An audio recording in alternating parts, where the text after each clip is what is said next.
Hello friends, welcome to NCA. இன்னைக்கு நாம இந்த வீடியோவில் என்ன பார்க்க போகிறோம் அப்படின்னா செமாண்டிக் அண்ட் டெக்ஸ்ட் லெவல் எலிமெண்ட்ஸ்னால் என்ன HTML அப்படின்றத தான் பார்க்க போகிறோம்.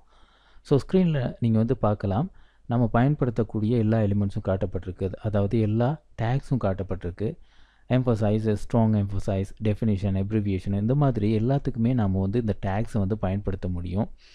அண்ட் இந்த டேக்ஸை நாம் வந்து ஏன் பயன்படுத்துகிறோம் அப்படின்னா, ஒன்று விஷுவலாக ஒரு எஃபெக்ட் ஒன்று க்ரியேட் பண்ணும் வெப் பேஜில் இந்த டேக்ஸை வந்து நம்ம பயன்படுத்தும் போது, அதே நேரத்தில் சர்ச் என்ஜின் ஆப்டிமைசேஷனுக்கு ரொம்ப ஹெல்ப்ஃபுல்லாக இருக்கும். ஸோ இந்த மாதிரியான டேக்ஸை நம்ம கண்டிப்பாக தெரிஞ்சு வச்சுக்கணும்.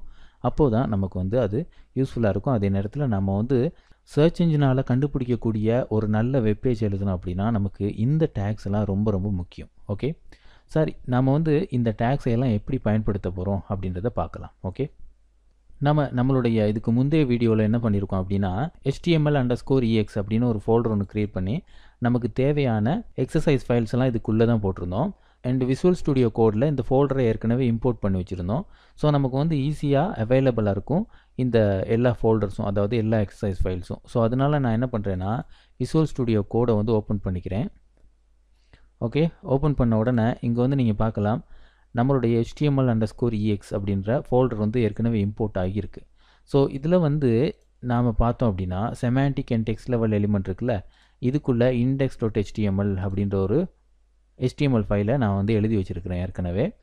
ஸோ இதை வந்து நாம் இப்போது வெப் ப்ரௌசரில் லோட் பண்ணிக்கலாம்.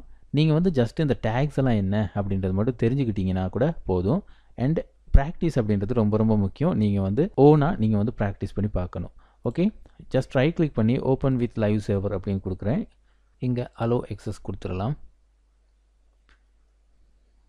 ரைட், இப்போது நீங்கள் வந்து பாருங்கள், நம்மளுடைய வெப் ப்ரௌசரில் இந்த பக்கத்தில் நாம் இங்கே கொடுத்துருக்கக்கூடிய எல்லா டெக்ஸ்ட்டும் எல்லா பேராகிராஃபும் இங்கே வந்து வந்திருக்கு. அதாவது ஒவ்வொரு லைன் தான் எல்லாத்துலேயுமே பயன்படுத்தியிருக்கோம். இப்போது நம்ம வந்து ஒன் பை பண்ணால் என்னென்ன செமாண்டிக் டேக்ஸை வந்து பயன்படுத்த போகிறோம் அப்படின்றத பார்க்க போகிறோம். ஓகே, இப்போது ஃபஸ்ட்டாக நம்ம வந்து பார்க்க போகிறது EM அப்படின்ற டேக். Okay, EM take. இப்போது ஒரு கிரிக்கெட் பிளேயரை பற்றி நீங்கள் வந்து ஒரு ஆர்டிக்கல் ஒன்று, ஒரு வெப்பேஜ் ஒன்று எழுதுறீங்க அப்படின்னு வச்சுக்கோ. அப்போது அந்த ஆர்டிக்கலில் கிரிக்கெட் பிளேயருடைய நேம் இருக்குல்ல, அதை வந்து நீங்கள் போல்ட் பண்ணி காட்டலாம் அல்லது இட்டலைசைஸ் பண்ணி காட்டலாம். அந்த மாதிரி இதுக்கு வந்து நாம் இந்த EM டேகை வந்து பயன்படுத்தலாம். ஓகே, முன்னே வந்து நாம் போல்ட் அப்படின்ற டேக் அண்ட் ஐ அப்படின்ற டேக் இதெல்லாம் பயன்படுத்துவோம் இட்டலைசைஸ் பண்ணுறதுக்கு, போல்ட் பண்ணுறதுக்கெல்லாம். இப்போது நாம் வந்து HTML5 பொறுத்த வரைக்கும் இந்த மாதிரி, அதாவது செமாண்டிக் அண்ட் டெக்ஸ்ட் லெவல் எலிமெண்ட்ஸை தான் அதிகமாக பயன்படுத்துவோம். அப்போ மற்ற டேக்ஸ் எல்லாம் என்ன, அந்த நம்ம முன்னே பயன்படுத்தக்கூடிய டேக்ஸ் எல்லாம் என்ன, ஃபோண்ட் மார்க்அப் எலிமெண்ட் அப்படின்னு சொல்லுவோம். அதெல்லாம் என்ன அப்படின்றத அடுத்த வீடியோவில் பார்ப்போம். அண்ட் நான் வந்து ரெக்கமெண்ட் பண்ணுறது என்னென்னா, எப்போ நீங்கள் வந்து வெப்பேஜஸ் எழுதினாலும் அதிகமாக இந்த semantic and text level elements மட்டுமே பயன்படுத்துங்க. அப்போது தான் நீங்கள் எழுதக்கூடிய வெப்பேஜ் வந்து நல்லா ரீச் ஆகிறதுக்கு வாய்ப்பு இருக்குது. ஸோ இங்கே வந்து பாருங்கள், இம்பார்ட்டன்ட் அப்படின்ற ஒரு வேர்டு இருக்குல்ல, இதை சுற்றி நான் என்ன பண்ண போகிறேன் அப்படின்னா EM அப்படின்ற டேகை பயன்படுத்த போகிறேன். ஓகே, இப்போது இது வந்து நான் சேவ் பண்ணுறேன். சேவ் பண்ணேன்னா பாருங்கள், இந்த வெப் பேஜில் இம்பார்ட்டன்ட் அப்படின்ற இந்த வேர்டு மட்டும் இட்டாலிசைஸ் பண்ணப்பட்டிருக்கு. ஓகேயா, அப்போது இந்த டேர்ம், அதாவது இம்பார்ட்டன்ட் அப்படின்ற ஒரு வார்த்தையை வந்து நாம் இட்டாலிசைஸ் பண்ணியிருக்கோம், அதாவது எம்பசைஸ் பண்ணியிருக்கோம். நாம் இந்த மாதிரி ஒரு வெப் பேஜில் பயன்படுத்தும் போது இதுக்கு, அதாவது இம்பார்ட்டன்ட் அப்படின்ற வார்த்தை இருக்குல்ல, அதுக்கு ஏதோ ஒரு முக்கியத்துவம் இருக்குது அப்படின்றத வந்து சர்ச் என்ஜின் வந்து புரிஞ்சுக்கும். ஸோ நம்ம வெப்பேஜில் என்னெல்லாம் இருக்குது, நாம் என்னெல்லாம் பற்றி பேசியிருக்கோம் அப்படின்னா, இந்த டேக்ஸுக்குள்ளே இருக்கக்கூடிய டெக்ஸ்ட் என்ன அப்படின்றத சர்ச் என்ஜின் வந்து தெரிஞ்சு வச்சுக்கிறதுக்கான வாய்ப்பு அதிகமாக இருக்குது. ஸோ முக்கியமான இடங்களில் நீங்கள் வந்து என்ன பண்ணணும் அப்படின்னா EM அப்படின்ற இந்த டேகை பயன்படுத்தலாம். அடுத்து நம்ம பார்க்க போகிறது என்ன அப்படின்னா ஸ்ட்ராங் அப்படின்ற டேக். ஓகே, இப்போது இங்கே பாருங்கள், இந்த கிரிட்டிக்கல் அப்படின்ற வேர்டு இருக்குல்ல, அதை சுற்றி என்ன பண்ண போகிறேன் அப்படின்னா ஸ்ட்ராங் அப்படின்ற டேகை பயன்படுத்துகிறேன்.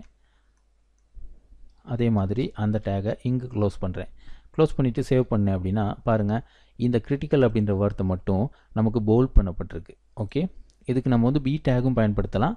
ஆனால் இப்போ பொறுத்த வரைக்கும் நாம் வந்து ஸ்ட்ராங் டேகை பயன்படுத்துகிறது தான் ரொம்ப முக்கியமானது. ஓகே, அடுத்து டெஃபினிஷன் அப்படின்ற டேகை வந்து, அதாவது DFN அப்படின்ற டேகை எப்படி பயன்படுத்த போகிறோம் அப்படின்றத பார்ப்போம். ஸோ இங்கே வந்து பாருங்கள், HTML stands for hypertext markup language அப்படின்றத கொடுத்துருக்கோம். ஸோ நமக்கு தெரியும் HTML அப்படின்றனுடைய விரிவாக்கம் தான் ஹைப்பர்டெக்ஸ்ட் மார்க்அப் லாங்குவேஜ். அப்போது இந்த HTML அப்படின்ற இந்த 4 எழுத்துக்கு மட்டும் என்ன பண்ணுறோம் அப்படின்னா DFN அப்படின்ற டேகை பயன்படுத்த போகிறோம். ஓகே, dfn அப்படின்னு கொடுத்துட்டு இங்கே அந்த டேகை க்ளோஸ் பண்ணுறோம். இப்போது சேவ் பண்ணோம் அப்படின்னா பாருங்கள் HTML அப்படின்ற 4 எழுத்து மட்டும் கொஞ்சம் இட்டாலிசைஸ் பண்ணப்பட்ட மாதிரி இருக்குது. ஓகே, அடுத்து நாம் என்ன பண்ணலாம் அப்படின்னா இங்கே பாருங்கள் ABBR அப்படின்ற ஒரு டேக் இருக்குது. அது வந்து நம்ம எப்ரிவியேஷன் அப்படின்னு சொல்லுவோம். அதாவது இங்கே வந்து பாருங்கள் WHO அப்படின்னு குறிப்பிட்டிருக்கோம்ல, இது வந்து என்ன அப்படின்னா வேர்ல்டு ஹெல்த் ஆர்கனைசேஷன் அப்படின்றது தான் அதனுடைய அர்த்தம். ஸோ இப்போ நான் வந்து என்ன பண்ண போகிறேன் அப்படின்னா ஓகே ABBR அப்படின்னு கொடுத்துட்டு பாருங்கள் இங்கே வந்து டைட்டில்னு இருக்குல்ல, இதில் வேர்ல்டு ஹெல்த் ஆர்கனைசேஷன் அப்படின்னு கொடுக்குறேன். இப்போ நான் வந்து இந்த WHO இருக்குல்ல, இதை அப்படியே கட் பண்ணிவிட்டு இந்த டேக்ஸுக்கு இடையில இப்படி கொண்டு வந்து போட்டுடுறேன். இப்போது சேவ் பண்ணேன் அப்படின்னா நமக்கு வந்து பாருங்கள் WHO அப்படின்ற இந்த வார்த்தைக்கு கீழே சில டாட்ஸ் வந்து தெரிகிற மாதிரி இருக்குது. அதே நேரத்தில் மவுஸை வந்து ஹவர் ஓவர் பண்ணிங்க அப்படின்னா டைட்டிலில் வந்து நம்ம என்ன டெக்ஸ்ட் கொடுத்துருக்கோமோ அது வந்து அவுட்புட்டில் நமக்கு வரும். பாருங்கள் மவுஸை ஹவர் ஓவர் பண்ணும்போது வேர்ல்டு ஹெல்த் ஆர்கனைசேஷன் அப்படின்ற டெக்ஸ்ட் வந்து அவுட்புட்டில் நமக்கு வருது. ஸோ இதுக்கு தான் நம்ம வந்து என்ன பண்ணுறோம் அப்படின்னா எப்ரிவியேஷன் அப்படின்ற டேகை பயன்படுத்துகிறதோட அதில் வந்து டைட்டில் அப்படின்ற ஆட்ரிபியூட்டையும் பயன்படுத்துகிறோம். ஓகே, அடுத்து பிளாக் கோட்ஸ் அப்படின்றது. ஸோ இதில் வந்து நாம் அதை பயன்படுத்தி பார்த்தோம் அப்படின்னா நமக்கு வந்து தெரிஞ்சிடும். Okay, black code. ஓகே, இந்த டெக்ஸ்ட்டை வந்து நான் அப்படியே கட் பண்ணிவிட்டு இதுக்கு இடையில் கொண்டு வந்து பேஸ்ட் பண்ணுறேன். இப்போது நான் சேவ் பண்ணோன்னா பாருங்கள் இந்த எழுத்துக்கள் வந்து கொஞ்சம் முன்னுக்கு தள்ளி வந்திருக்கு. அதாவது இது வந்து என்ன ஆயிருக்குன்னா இன்டென்ட் ஆகிருக்கு.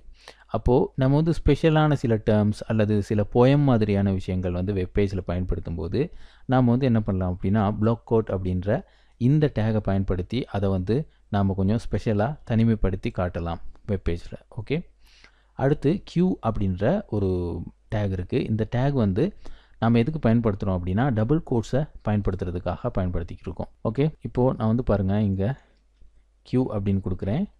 இங்கே க்ளோஸ் பண்ணுற இடத்துல நான் வந்து என்ன பண்ணுறேன் அப்படின்னா இங்கே இப்படி க்ளோஸ் பண்ணுறேன். ரைட், பாருங்கள் HTML is the backbone of the web அப்படின்றது டபுள் கோட்ஸ்குள்ளே நமக்கு இங்கே வந்திருக்கு. அதை நம்மளால் பார்க்க முடியுது. ஓகே, அடுத்து கோட் அப்படின்ற ஒரு டேக் இருக்குது. இப்போது இங்கே வந்து பாருங்கள் printf அப்படின்றது நாம் ஜாவாவில் பயன்படுத்தக்கூடிய ஒரு மெத்தட்.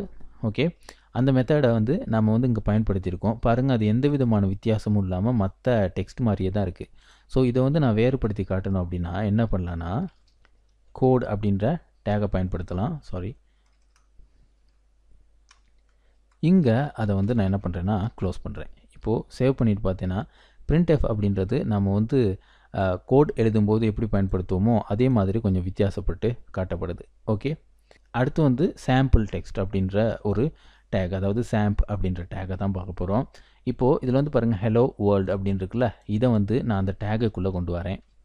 ரைட், இப்போது சேவ் பண்ண உடனே பாருங்கள் ஹலோ வேர்ல்டு அப்படின்றது கொஞ்சம் வித்தியாசமாக இங்கே வந்து பார்க்கக்கூடியதாக இருக்குது.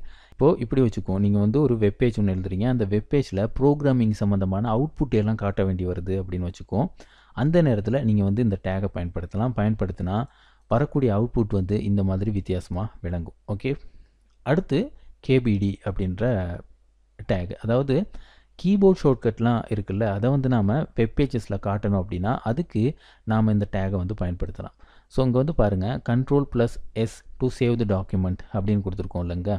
இந்த இடத்துல நான் வந்து என்ன பண்ண போகிறேன் அப்படின்னா KBD அப்படின்னு கொடுக்குறேன். KBD அப்படின்னு கொடுத்து இந்த டேகை இங்கே க்ளோஸ் பண்ணிடுறேன்.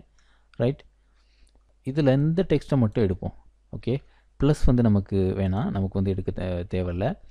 ஓகே, கண்ட்ரோல் மட்டும் இங்கே இருக்கட்டும். அதே நேரத்தில் நம்ம வந்து என்ன பண்ணுறோம் அப்படின்னா KBDன்னு கொடுக்குறோங்க எஸ்ஸுக்கு பக்கத்தில். ரைட்,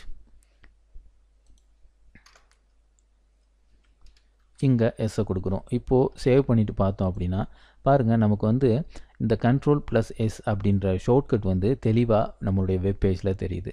இதுக்கு தான் நம்ம வந்து KBD அப்படின்ற ஒரு டேகை வந்து பயன்படுத்துகிறோம். ஓகே, அடுத்து நம்ம வந்து இப்போ ப்ரோக்ராமிங்கில் பயன்படுத்துவோம்ல வேரியபிள்ஸ் அந்த மாதிரியான விஷயங்கள், அதுக்கு வார் அப்படின்ற ஒரு டேக் இருக்குது. இப்போது இங்கே வந்து பாருங்கள் எக்ஸ் அப்படின்ற எழுத்து தான் வேரியபிள் அப்படின்னு வச்சுக்குவோம். ஸோ அதுக்கு நான் வந்து என்ன பண்ணலாம் அப்படின்னா வார் அப்படின்னு கொடுக்குறேன்.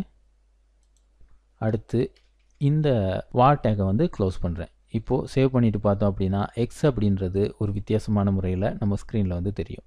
ஓகே, ஸோ இதில் நம்ம வந்து பார்த்துருக்கக்கூடிய எல்லா டேக்ஸுமே ரொம்ப ரொம்ப முக்கியமானது. அதில் நமக்கு வந்து பார்த்தோம் அப்படின்னா இந்த EM tag, strong tag, definition tag, abbreviation tag, block code இதில் இருக்கக்கூடிய எல்லாமே சர்ச் இன்ஜின் ஆப்டிமைசேஷனுக்கு ரொம்ப ஹெல்ப்ஃபுல்லாக இருக்கக்கூடிய டேக்ஸ் தான். ஓகே, அதே நேரத்தில் நான் வந்து குறிப்பிடக்கூடியது என்ன அப்படின்னா, இங்கே வந்து பாருங்கள் அட்ரஸ் அப்படின்ற இன்னொரு டேக் இருக்குது. அது ரொம்ப முக்கியம். நாம் வந்து ஒரு அட்ரஸை ஒரு இடத்துல கொடுக்குறோம் அப்படின்னா ஒரு வெப்பேஜில் கண்டிப்பாக அட்ரஸ் அப்படின்ற டேகை நாம் பயன்படுத்தியே ஆக்கணும். இப்போது நீங்கள் வந்து யோசிச்சு பாருங்கள், நாம் சில நேரங்களில் இன்டர்நெட்டில் போயிட்டு சில அட்ரஸஸ் எல்லாம் சர்ச் பண்ணி பார்ப்போம்ல, அப்போது நமக்கு வந்து என்ன ஆகும் அப்படின்னா, அந்த குறிப்பிட்ட அட்ரஸில் இருக்கக்கூடிய ஒரு நிறுவனமாக இருக்கலாம், அந்த நிறுவனத்துக்கு சொந்தமான வெப்சைட்டாக இருக்கலாம், அந்த வெப்சைட்டை வந்து நம்ம பார்க்குறதுக்கான வாய்ப்பும் நிறைய அதிகமாக இருக்குது. அப்போ என்ன பண்ணணும் அப்படின்னா, நம்ம வந்து அந்த அட்ரஸை கொடுக்கும்போது அட்ரஸ் டேகுக்குள்ளேயே தான் கொடுக்கணும். இப்போது இந்த அட்ரஸை வந்து நாம் அட்ரஸ் அப்படின்ற டேகுக்குள்ளே கொடுக்காட்டி சர்ச் இன்ஜினுக்கு தெரியாது இது வந்து ஒரு அட்ரஸ் அப்படின்னு சொல்லிட்டு. இது வந்து நார்மல் டெக்ஸ்ட் அப்படின்னு தான் நினச்சிட்ருக்கோம். கண்டிப்பாக நம்ம வந்து அட்ரஸ் டேகுக்குள்ளே கொடுத்தோம் அப்படின்னா சர்ச் இன்ஜினுக்கு தெரியும் இது வந்து ஒரு அட்ரஸ் அப்படின்னு சொல்லி. இந்த அட்ரஸோடு மெச் ஆகிற மாதிரி நாம் வந்து ஒரு வேல்யூவை ப்ரௌசரில் கொடுத்து தேடினோம் அப்படின்னா நம்மளுடைய குறிப்பிட்ட வெப்சைட் வந்து ரொம்ப சீக்கிரமாக தேடுறவங்களுக்கு கிடைக்கிறதுக்கு வாய்ப்பு அதிகமாக இருக்குது. அவ்வளோதான் நம்ம வந்து இந்த செமாண்டிக் அண்ட் டெக்ஸ்ட் லெவல் எலிமெண்ட்டை பொறுத்த வரைக்கும் பார்க்கக்கூடியது.